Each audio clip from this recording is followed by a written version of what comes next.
Use of will be, shall be plus able to. इसकी पहचान होती है पाएगा, पाएगी, पाएंगे, पाओगे, या फिर पाऊँगा, पाऊँगी, या फिर सकेगा, सकेगी, सकेंगे, सकोगे, या फिर सकूँगा, सकूँगी। आइए इसका रूल देखते हैं। इसके रूल के लिए सबसे पहले आएगा सब्जेक्ट, उसके बाद आएगा विल बी या शैल बी, और उसके बाद आएगा एबल टू, और एबल टू के बाद आएगी वर्ब की फर्स्ट फॉर्म, और उसके बाद आएगा ऑब्जेक्ट। नेगेटिव वाक्यों में सबसे पहले आएगा सब्जेक्ट, उसके बाद आएगा विल नॉट बी या फिर शैल नॉट बी, और उसके बाद आएगा एबल टू, और एबल टू के बाद आएगी वर्ब की फर्स्ट फॉर्म, और उसके बाद आएगा ऑब्जेक्ट। इंट्रोगेटिव वाक्यों में सबसे पहले आएगा विल या शैल, उसके बाद आएगा सब्जेक्ट, और उसके बाद आएगा बी, और बी के बाद आएगा एबल टू, और एबल टू के बाद आएगी वर्ब की फर्स्ट फॉर्म, और उसके बाद आएगा ऑब्जेक्ट, और लास्ट में आएगा क्वेश्चन मार्क। फ्रेंड्स, आई और वी के साथ शैल भी आता है और बाकी सभी के साथ विल भी आता है, परंतु स्पोकन में हम सभी के साथ विल भी का यूज कर सकते हैं। आइए इसके कुछ एग्जांपल्स देखते हैं। तुम जल्दी ही अंग्रेजी बोल पाओगे। You will be able to speak English very soon. You will be able to speak English very soon. मैं ऑफिस में कार्य नहीं कर सकूँगा। I shall not be able to work in the office. I shall not be able to work in the office. या फिर I shall be unable to work in the office. I shall be unable to work in the office. तुम मुझे ढूंढ नहीं पाओगे। You will not be able to find me.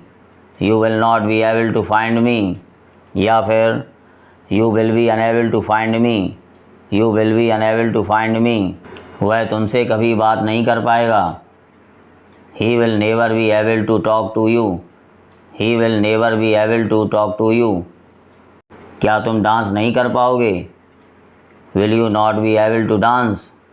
Will you not be able to dance. हम time पर station नहीं पहुंच सकेंगे।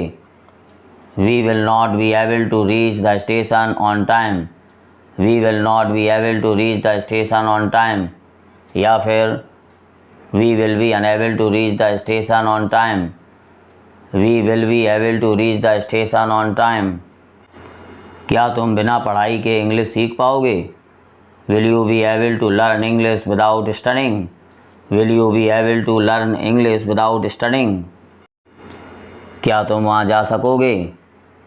Will you be able to go there. Will you be able to go there. क्या तुम लिख पाओगे? Will you be able to write. Will you be able to write. नहीं, मैं नहीं लिख पाऊँगा। No, I will not be able to write. No, I will not be able to write. या फिर no, I will be unable to write. No, I will be unable to write. वह यह काम नहीं कर पाएगा। He will not be able to do this work. He will not be able to do this work. या फिर he will be unable to do this work. He will be unable to do this work. क्या तुम उसे हरा पाओगे? या फिर क्या तुम उसे हरा सकोगे? Will you be able to defeat him. Will you be able to defeat him. तुम उससे बात क्यों नहीं कर पाओगे? Why will you not be able to talk to her. Why will you not be able to talk to her. मैं वहाँ अकेले कैसे जा पाऊँगा? How will I be able to go there alone. How will I be able to go there alone. वह खेल नहीं पाएगा। He will not be able to play. He will not be able to play. या फिर he will be unable to play. He will be unable to play.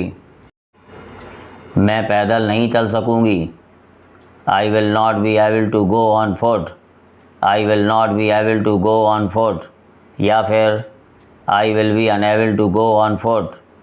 I will be unable to go on foot. तो friends, आज की video में बस इतना ही। उम्मीद करता हूँ कि आपको यह वीडियो पसंद आया होगा और इस स्ट्रक्चर का यूज अच्छे से समझ में आया होगा। यदि आपको कोई डाउट हो तो कमेंट कर सकते हैं। तो मिलते हैं अगली वीडियो में एक नए टॉपिक के साथ। Till then take care.